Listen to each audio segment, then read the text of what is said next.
Greetings and salutations, guys. You know, the Alien franchise has been with us for 46 years, but it's getting its first ever TV series with Alien Earth, and you know what? It's pretty damn good. Technically, this is a prequel set just a couple years before Ridley Scott's original Alien, involving a ship owned by Weyland-Yutani crash landing into a city owned by a rival corporation, Prodigy.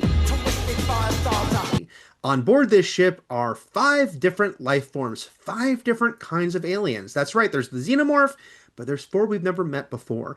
And basically, it becomes a bit of a battle over property control here because Prodigy wants what's on that ship, Weyland-Yutani wants what's on that ship back, and there's going to be a big struggle over who gets it. But of course, those creatures might have some thoughts of their own about what they think about anyone trying to control them. Our main character here is Wendy, played by Sydney Chandler.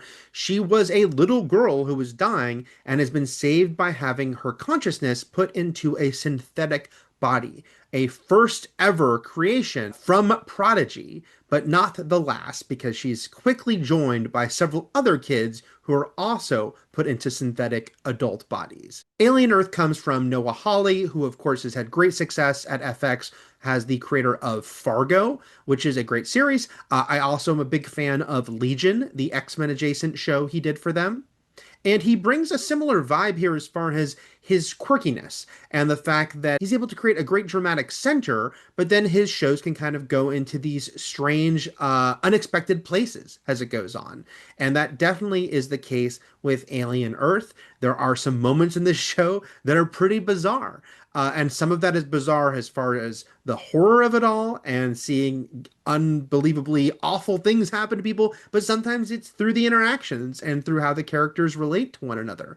I think most of it works really well. I had some initial wariness. I began with the first 2 episodes, which is how it's airing, by the way. I've seen all 8, but this show is beginning with the first 2 episodes on the first night. And I think those 2 episodes, while they set things up pretty well, there are some things that I thought, I don't know if this is going to work. But most of the time, by the end of the season, I thought, you know what? That did work. That did get to a much more satisfying place than I thought it might. It overcame that hesitation.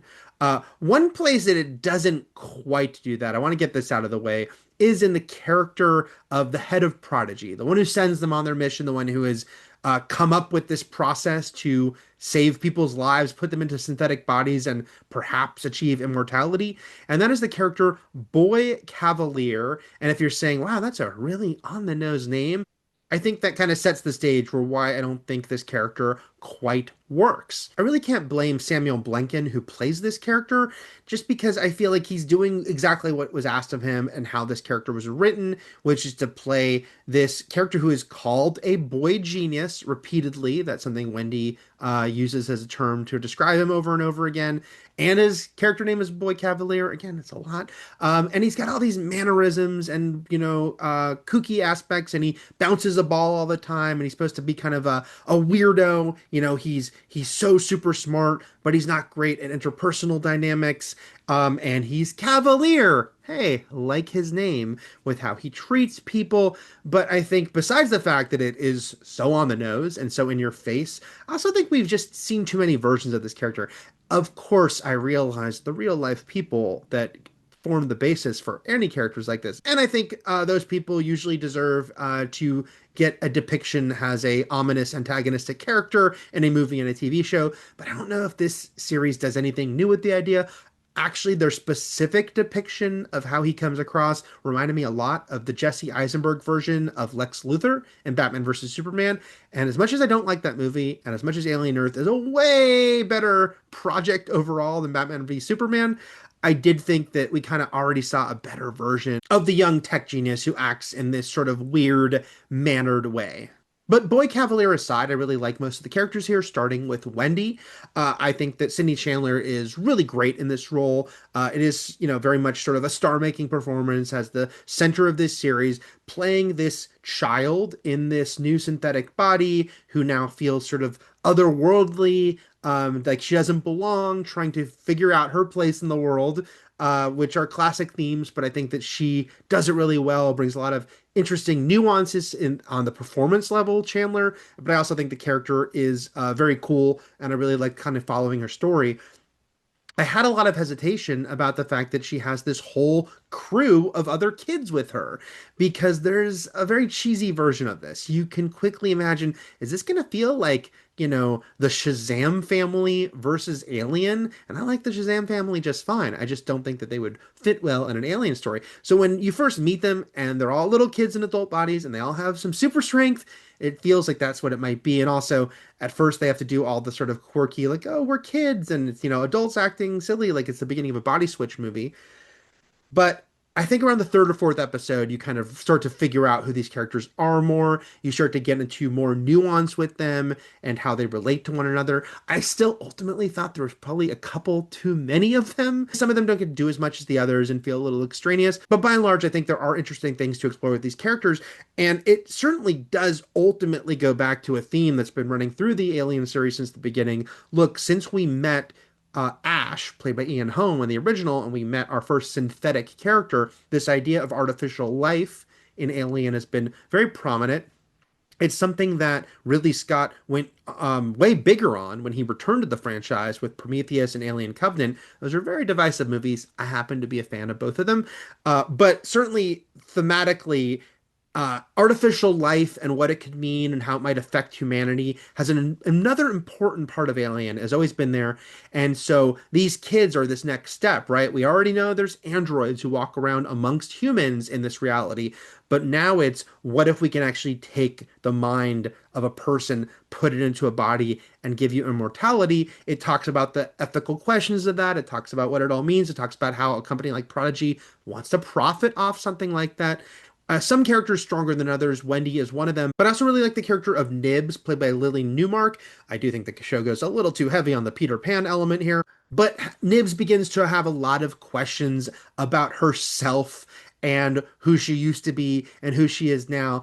Yeah, there's something very unsettling about the idea that these are children now supposed to live the rest of their existence in these adult bodies.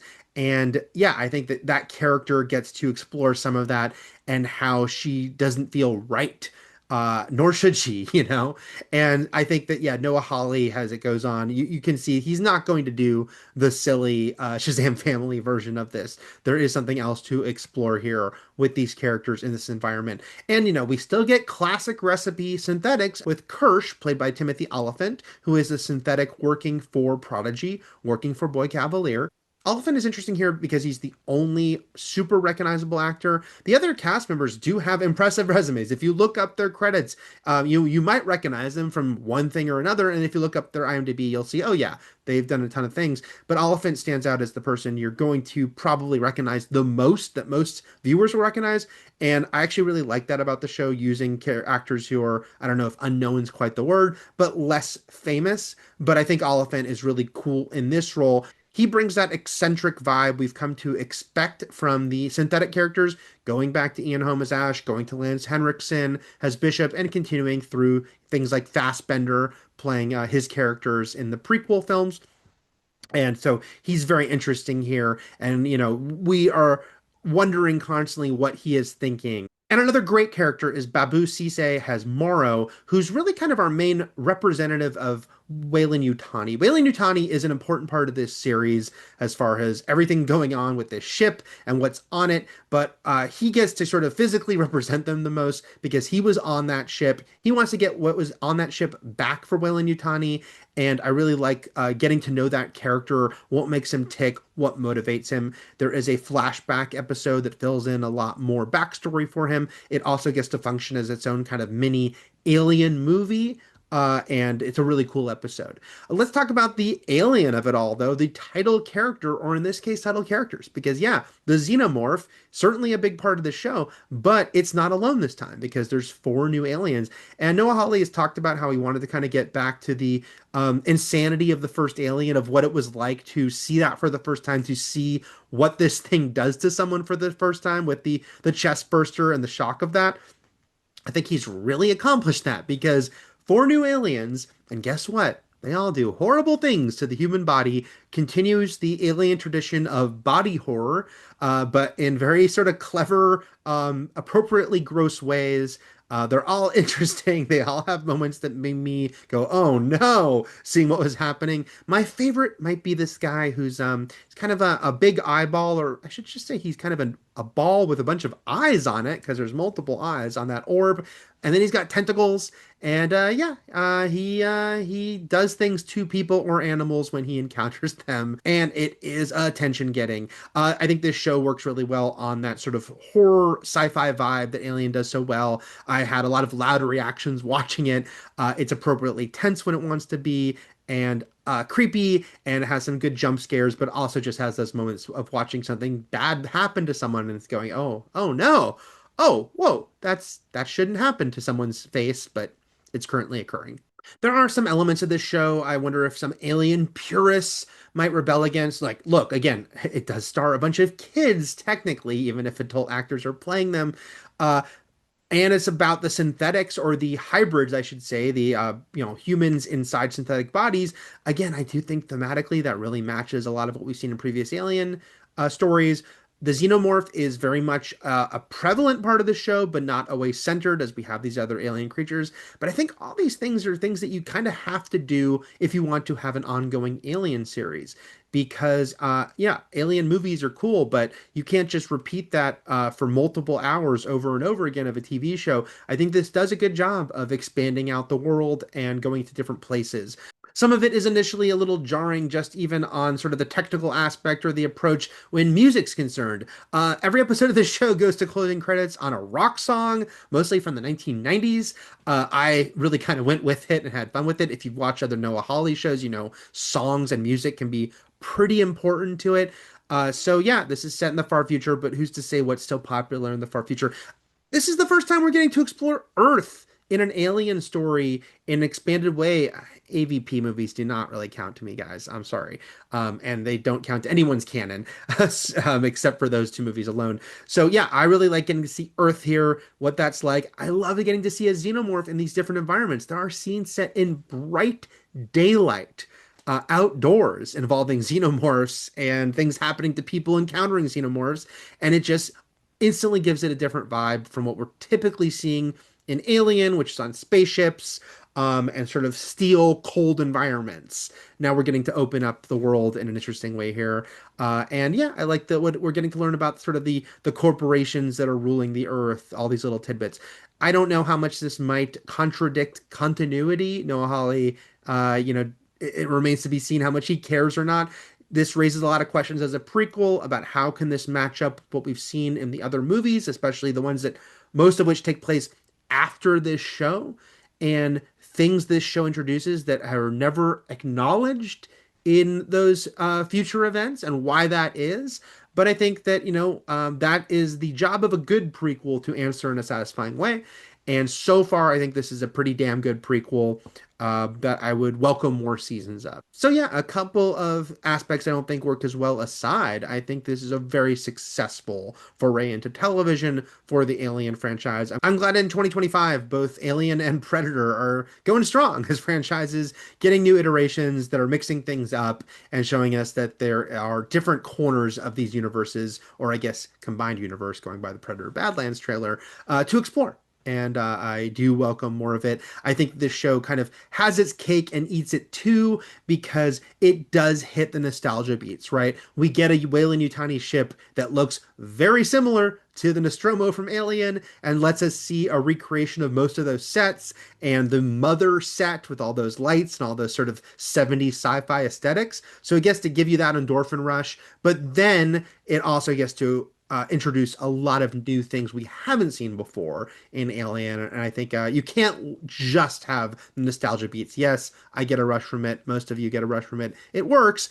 but that will not be sustainable in the long term. And I think that Noah Hawley figures out a nice way to interweave the familiar and the new. So those are my thoughts on Alien Earth, debuting this week with 2 episodes on Hulu. They don't call it FX on Hulu anymore, do they? I think they just say it's an FX series on Hulu. It's a little confusing in that regard, but that's okay. You can find it on Hulu. If you can like and subscribe, that would be wonderful. I'd very much appreciate it. And I'll be back with more soon. Take care. Thanks.